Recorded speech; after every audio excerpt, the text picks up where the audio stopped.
So as human beings, it's very difficult for us to experience in the realm of time anything other than the past or the future, unless we're praying or meditating on the Word of God. Why? Because what we're doing is we're unplugging from the now and then, and we're getting plugged into the forever now.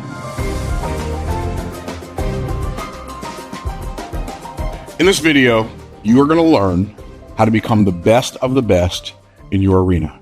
I'm talking about the Michael Jordan, the Kobe Bryant, the Bruce Lee, the Michael Jackson of your arena that you are in. At least you're going to learn what it takes, even if you're not willing to do it. In this video, we're going to talk about how to be the best. Like, I don't know if you study people who are the best at what they do, but I study people who are the best at what they do. And I'm like, what makes this person so different? And I hate to beat a dead horse, but clearly the horse is not completely dead. So we're going to beat it a little more today. The principle of be, do, have is, in my opinion, the ultimate success principle. I've got videos where I talked about it, and I'm going to talk about it again because there are so many layers of truth in this concept of be, do, have. It's just like if you learn how to look, you will see it everywhere. And the first thing God ever said to man when he made man in Genesis chapter 1, the first thing he ever said was, be fruitful and multiply. Well, when he said multiply, the verb is not announced, it's implied. What does that mean? Like, you wouldn't say be fruitful and be multiply. That doesn't make any sense.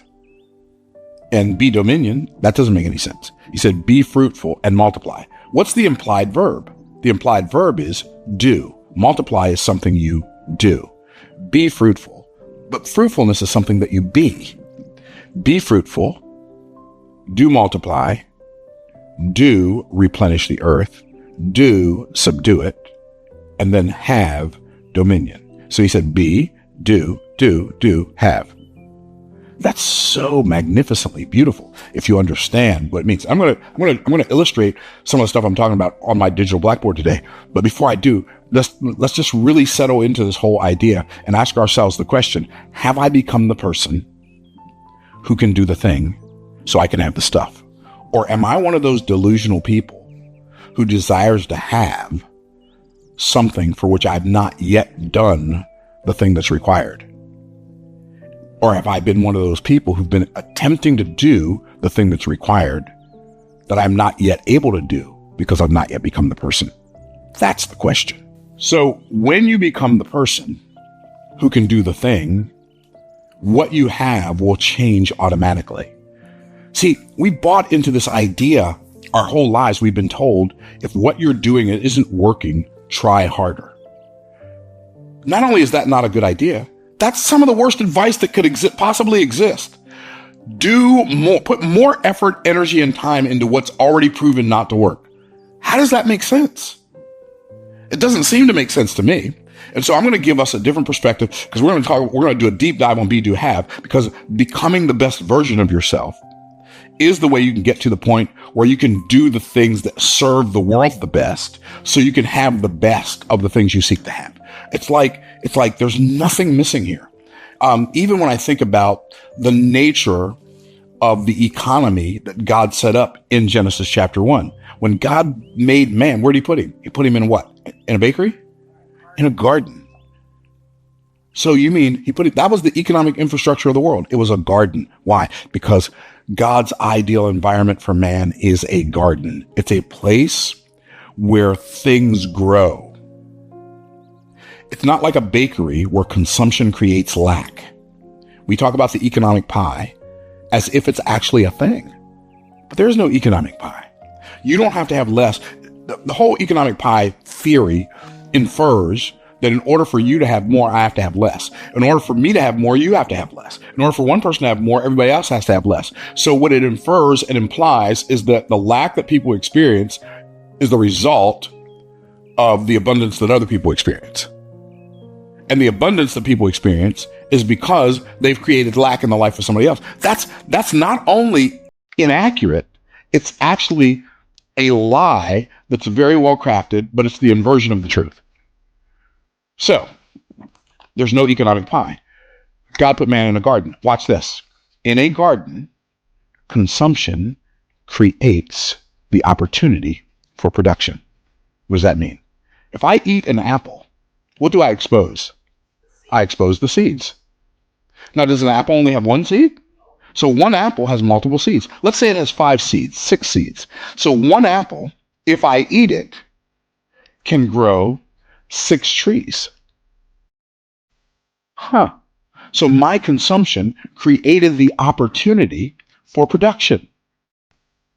So I don't have to be afraid to consume as long as I'm willing to produce based on the byproduct of my consumption. Is what I'm saying making a little bit of sense? Okay, but what happens when I plant the seed in the ground? The seed becomes a root system. Right? God said, be fruitful and multiply. Okay, so let's start there. Fruitful. What is a fruit? Well, it tells us what a fruit is. What's a fruit? A fruit is a living organism whose seed is in itself. Oh, so the potential, because a seed is not a tree. A seed is a potential tree. So the potential to become more than it is and produce more of what it is inside the thing that it is.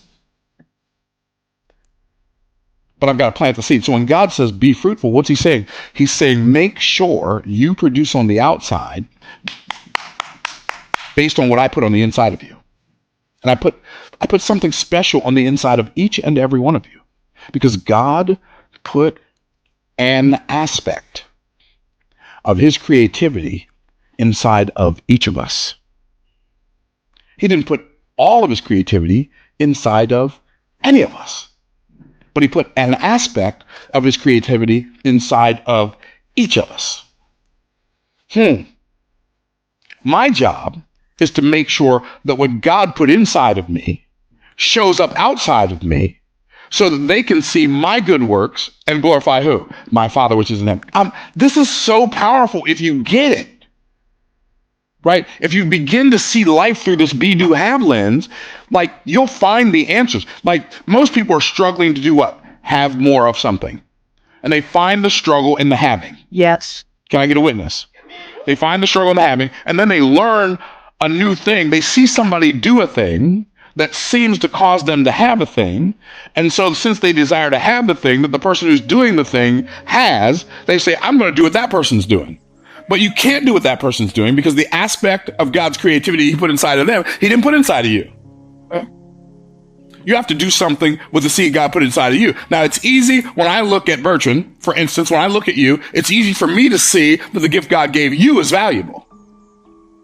But it's hard for me to see that the seed God gave me is valuable.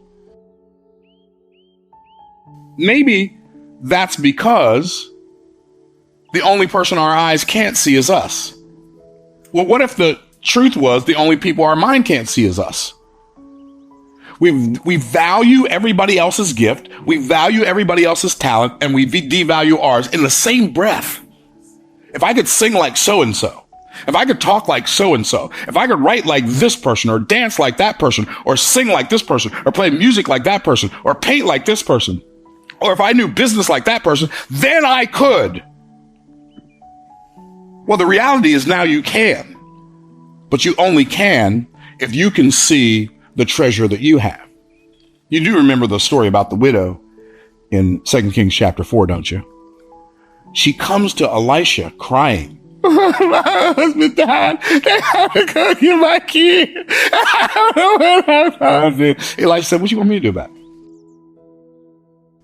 What kind of question is that for a preacher to ask? Preacher's supposed to say, oh, poor thing. He didn't say that. He said, what do you want me to do about it? He said, what shall I do for thee? He said, tell me, what hast thou in the house? What's he saying? When he said, what shall I do for thee? He's saying, learn to expect more from yourself than you do from other people. We expect the government to fix our problem. We expect our parents. We expect our spouse. We expect our children. We expect our teachers. We expect our churches. We expect our communities. We expect someone outside ourselves to fix the problem that exists because we refuse to produce based on what God put in ourselves. I wish I had some help in here. Oh, Lord. And the reality is, the answer's been there all the time. He said, what do you have in the house? You know what she said? The same thing you say. The same thing I said for decades. Thine handmaid hath not anything in the house except. Whatever the thing is that comes after the except, that's the thing you're supposed to use.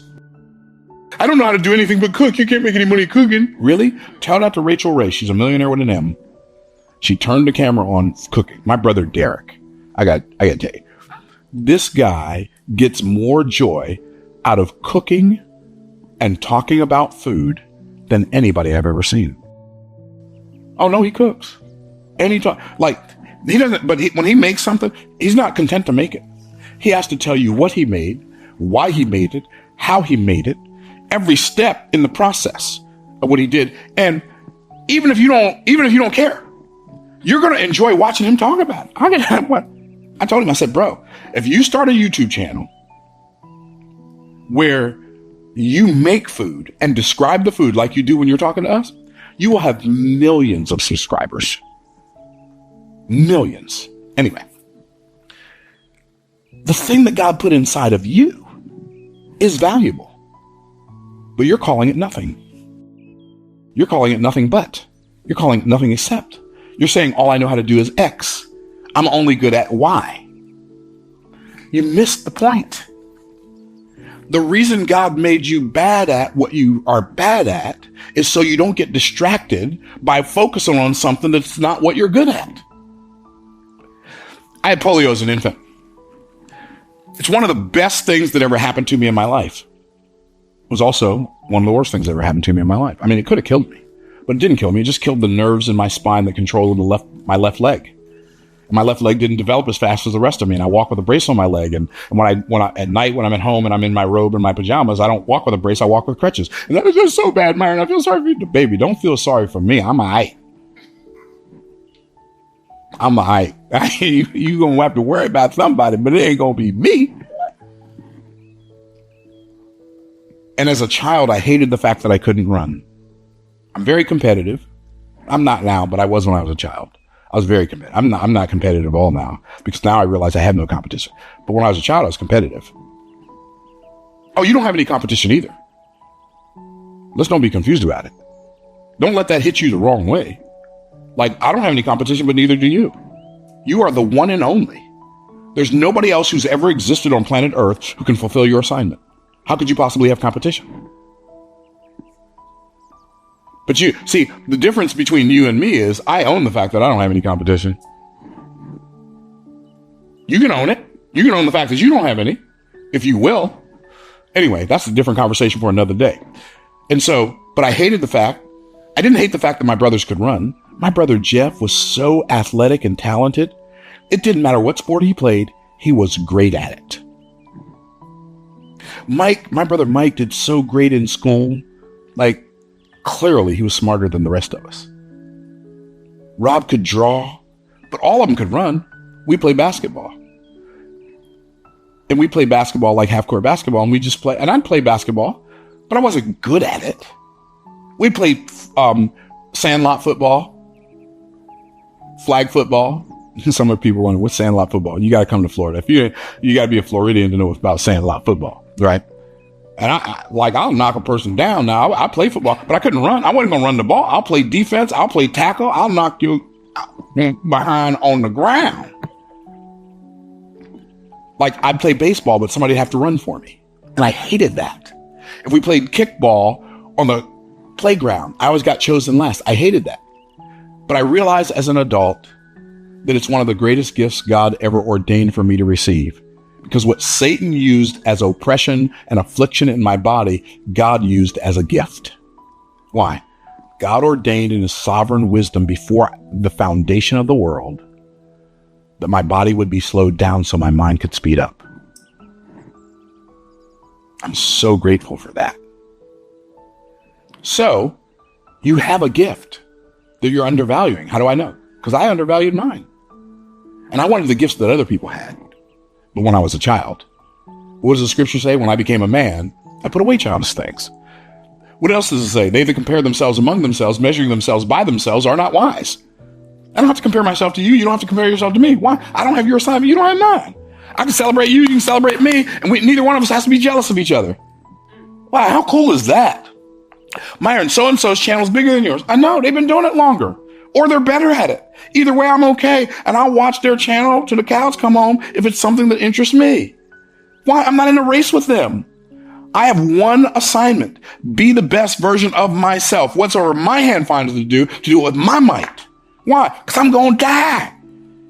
So I got to do it while I'm alive, because there's no work, there's no device, there's no service, there's none of that in the grave where I'm going.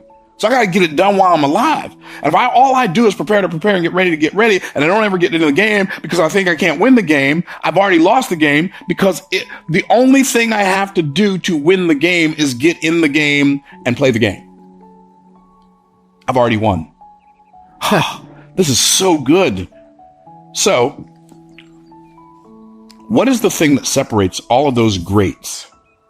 And when I say they're great, the fact that they're great doesn't necessarily mean they're good people.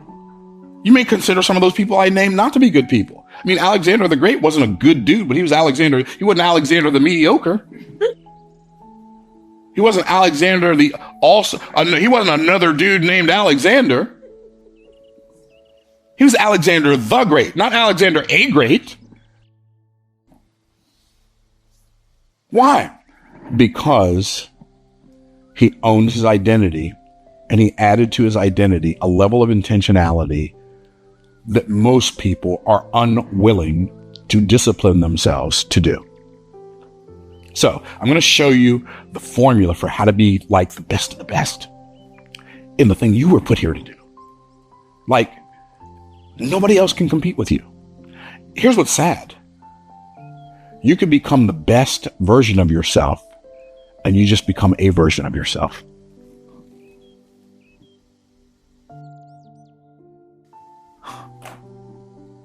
Why would you settle for that? Why?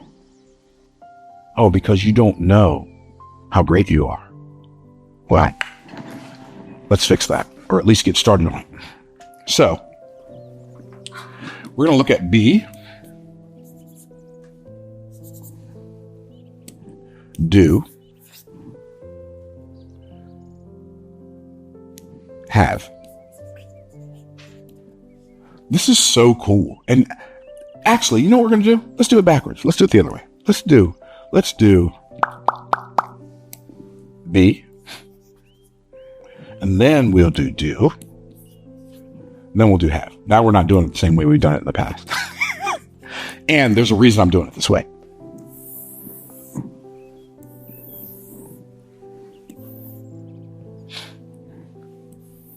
Okay, be, do, have.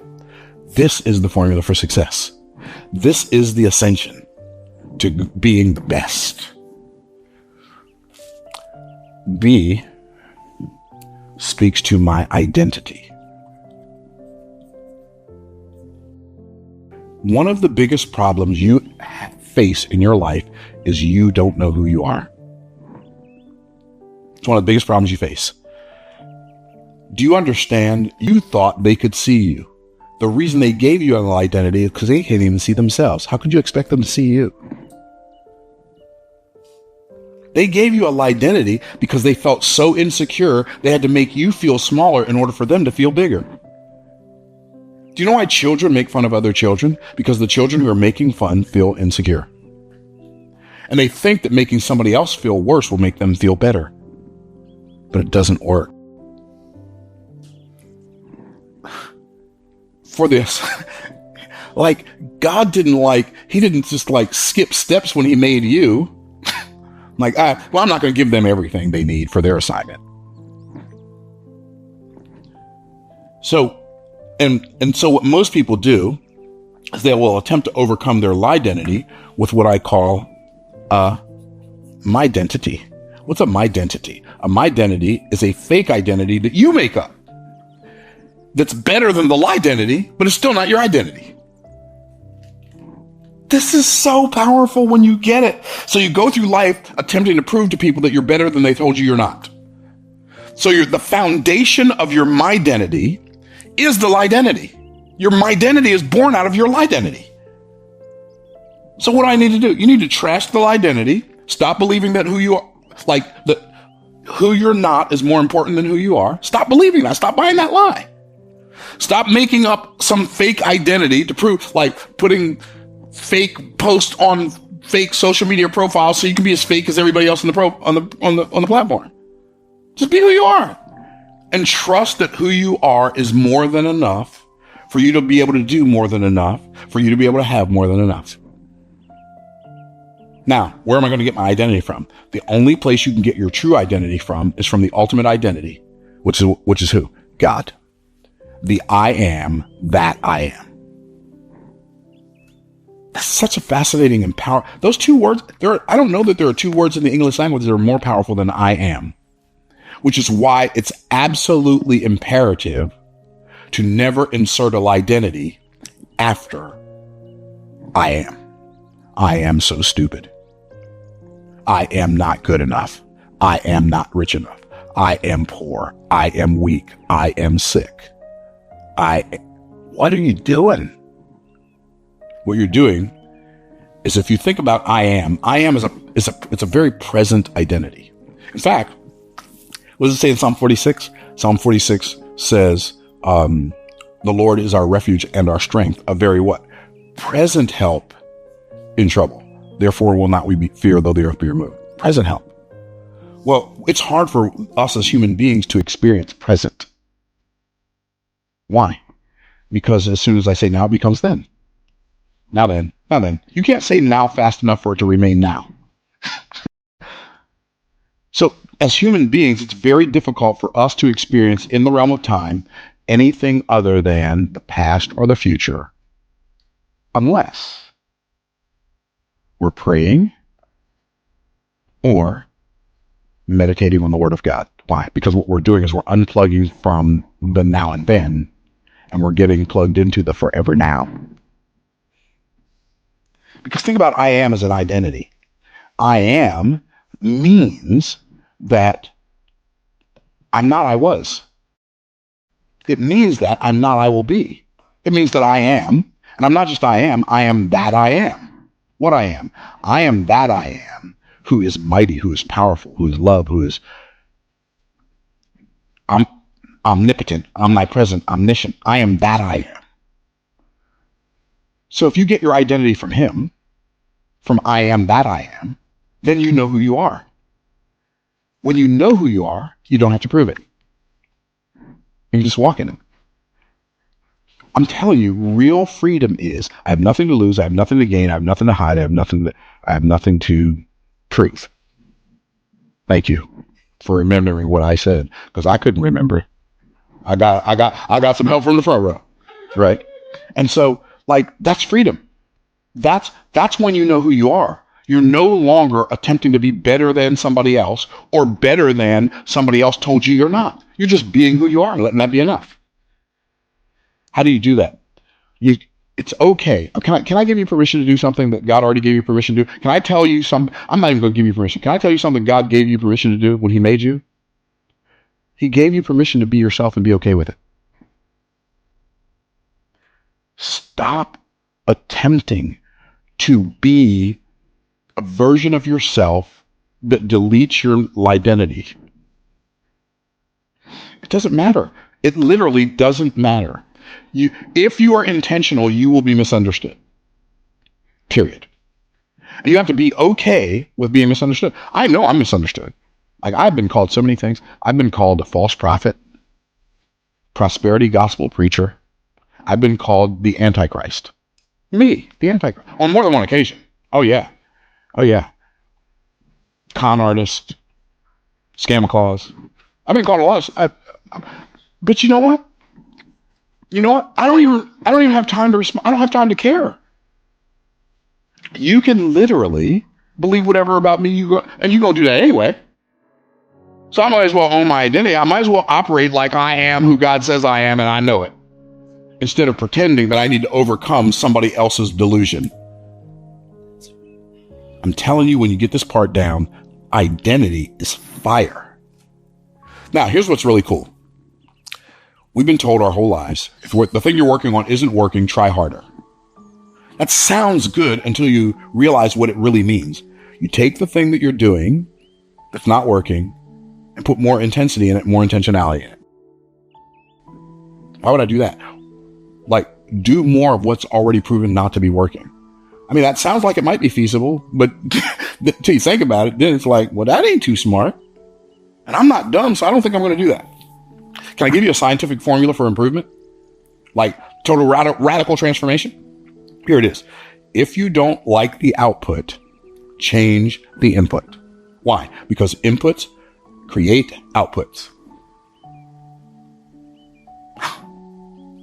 If you don't like the output, change the input. Now, here's what's cool.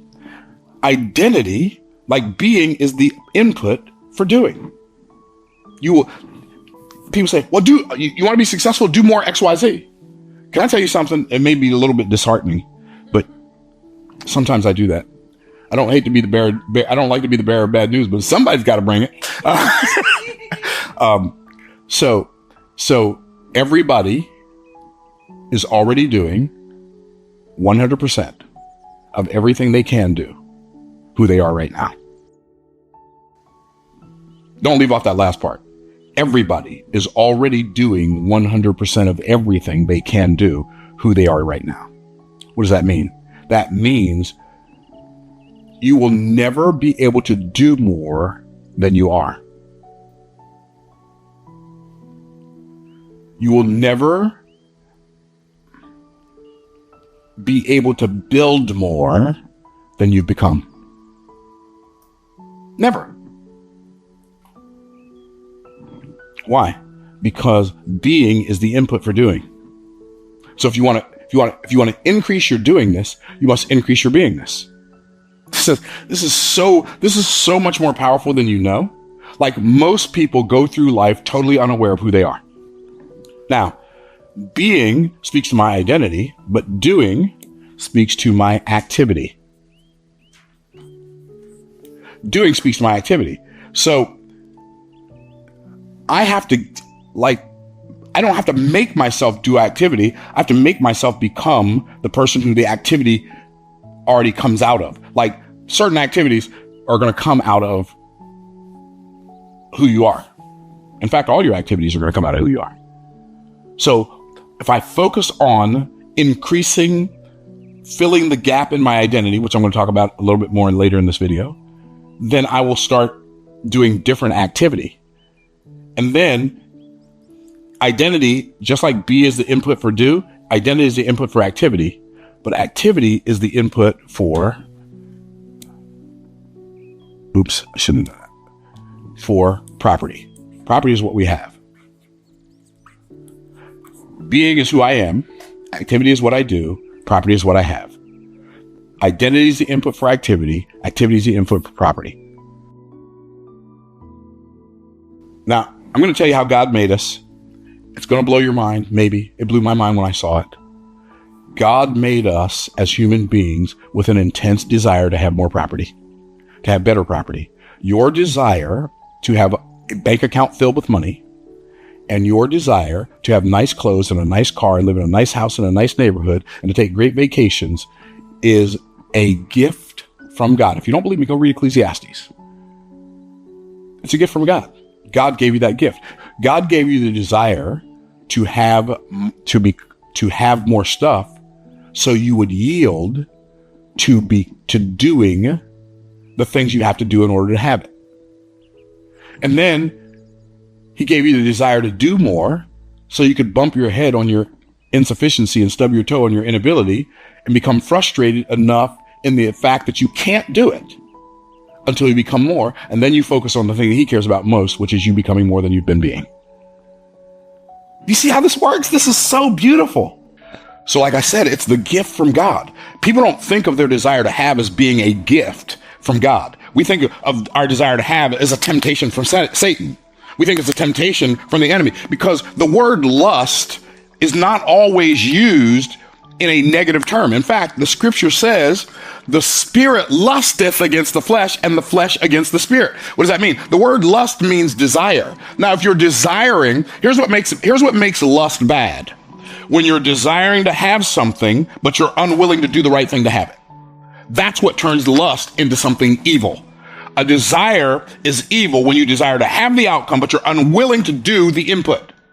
Now, so as we look at our concept of be, do, have, identity, activity, and property, there is a gap in each of these, and the gap is our potential. And so that gap kind of looks like this. If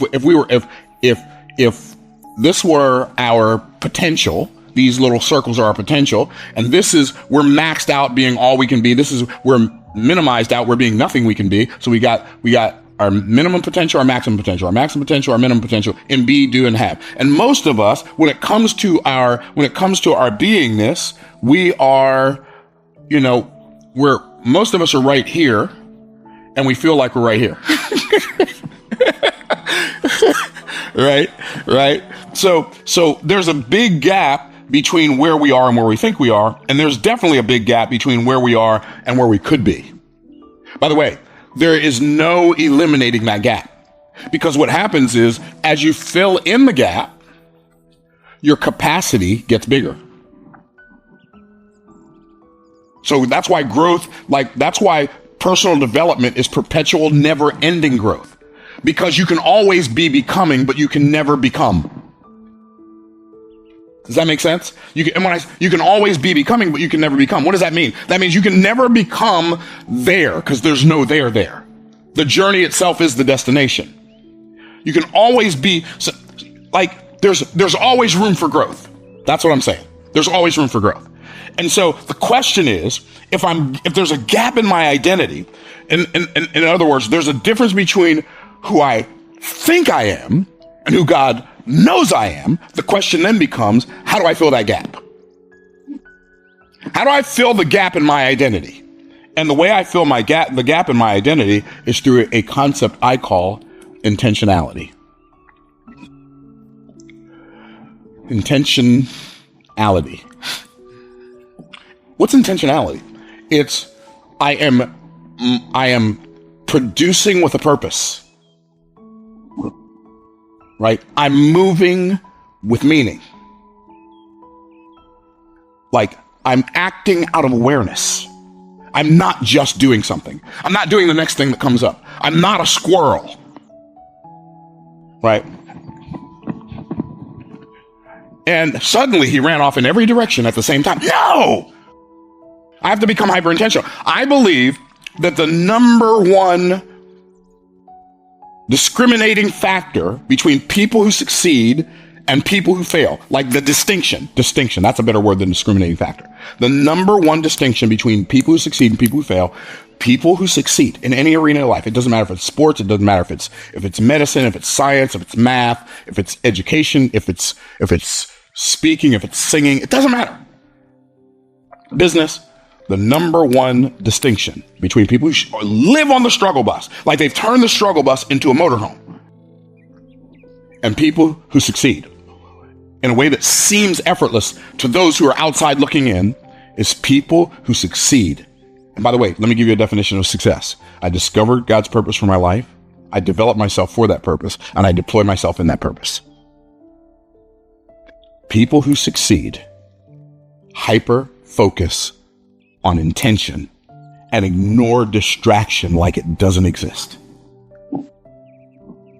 But people who live on the struggle bus, they hyper focus on distraction and ignore intention. Most of the things people who live on the struggle bus focus on most of the time are things that do not move the needle in their favor. So let me define intention and distraction. Intention is anything that I focus on that moves the needle in my favor, that moves the needle in the favor of my purpose, that moves the needle in the favor of my productivity, that moves the needle in the favor of my personal development, that moves the needle in the favor of my profit. Anything that I focus on that moves the needle in my favor, that is intention. Anything that I focus on that does not move the needle in my favor is a distraction. Now, we all have some distraction. Sometimes we have to take seasons where we like decompress, right? And what usually happens is we're focused on something different that doesn't matter as much. It's so interesting to me that the Bible says that bodily exercise profiteth little. It doesn't say it profiteth nothing. People like, bodily exercise profiteth little. I'm not going to take care of my body because bodily exercise only profiteth little. No, it profiteth little. But it doesn't mean it doesn't profit. And by the way, it gives you the energy physically, it gives you the energy and physical bandwidth to do all the other things that are important, that are more important. Okay, cool. You are with me. So I fill the gap with intentionality. The more intentional I become about becoming more than I've been being. Myron, what does becoming more mean? It actually means becoming more like the God whose image you're made in. That's really what it means. That's what becoming more actually means. I'm becoming more like God. In fact, if you look at the Hebrew word for man, and when I say the Hebrew word for man, I mean the word Adam, which speaks about men and women, right? Aleph, Daled, Mem. The letter Aleph represents God. The letters Daled, Mem spell the word blood. We know the life of the flesh is in the blood, so we're looking at flesh and blood. Right? So what I'm doing when I'm becoming more is I'm making sure the flesh and blood part of me is yielded to the God part of me. And I make sure that the flesh and blood part of me is moving in more in this direction than having the God part of me move in that direction. Becoming, in fact, one of the words, so Hebrew words don't have vowels.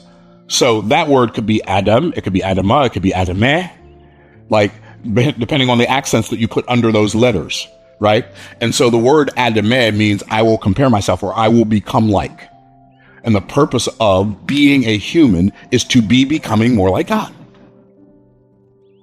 Okay. So all of my activity, here's the thing.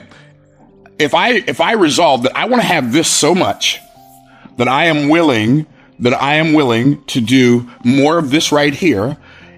If I put more energy in this right here and nothing changes, it's because I've ignored this down here.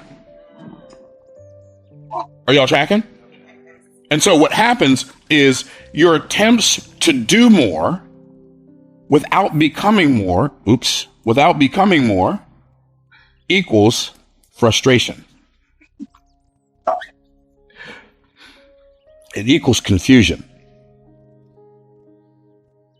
Like people who live a life of frustration, confusion, it makes you start flip-flopping all the time. Okay, I tried that, it didn't work. I tried this, it didn't work. I tried that, it didn't work. Try that. The reason this happens is because you think that the way you fix doing is by doing something different. But the way you fix your doingness, like the things you know you ought to be doing but you're not doing, the way you fix that is not by forcing yourself to do them, it's by becoming the person who that's what they do. Y'all tracking? Yes. Okay, I'm gonna cover that in a minute. If y'all let me. Can y'all listen a little faster, please? Okay. So once I increase through intentionality, my ability to become, I become more. What happens is I fill in this gap, but there's still a gap here. And the gap here is still pretty big until I start taking action. But when I start taking action, right? When I start taking action, I set an intention to start acting on some new activities. What happens? What's the first thing that shows up?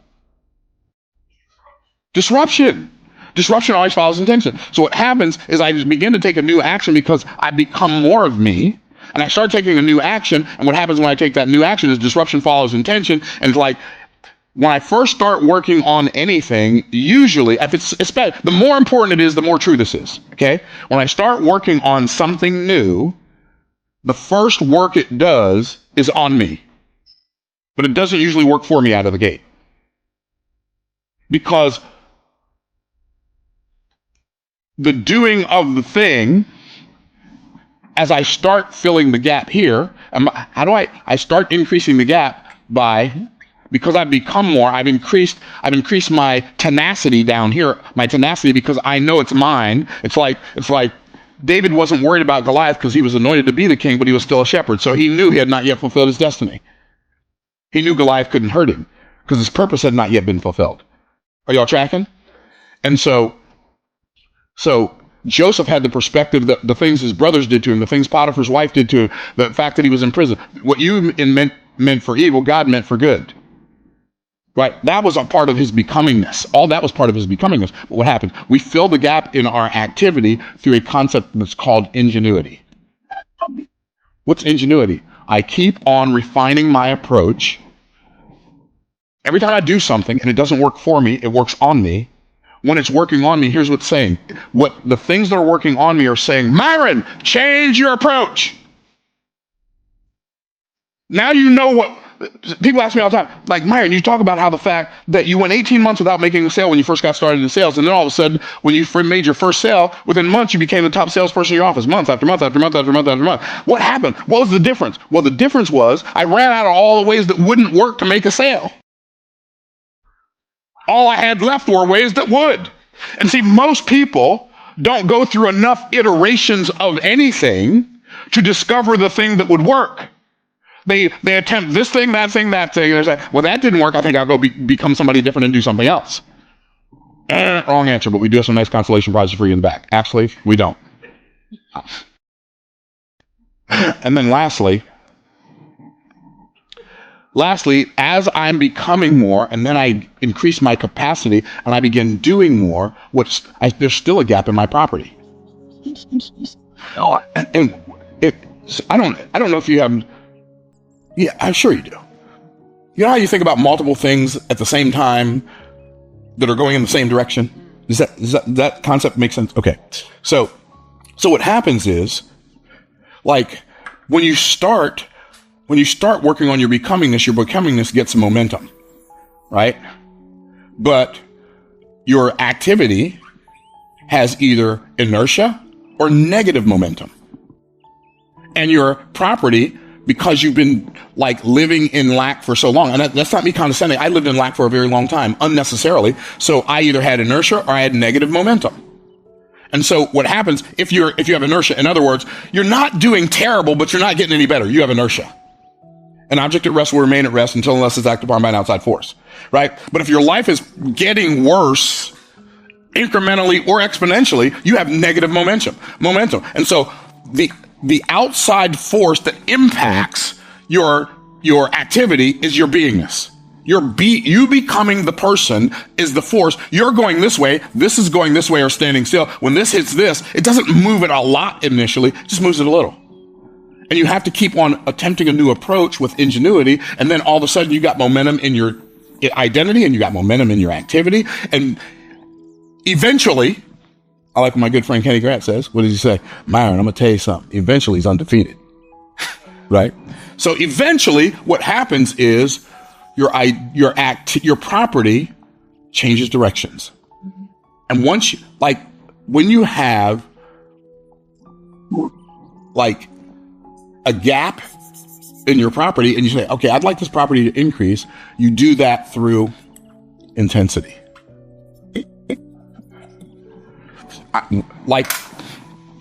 This is how to be the best of the best. This is how you become the best. It doesn't matter what it is. It could be a sport, it could be business, it could be singing, it could be musical instruments, it could be languages, it could be whatever. This is how you become the best. There are very few people in the world who have decided, I am going to be the best who ever played this game. I don't want to be the best so I can be better than other people. I want to be best. I want to be the best so I can be better than I've ever been. Perpetually. That's the point. And if we will apply these principles to our lives, we can be the best of the best. I hope that video helps you. Stay blessed by the best and utilize this by becoming more than you've been being. Thanks for watching.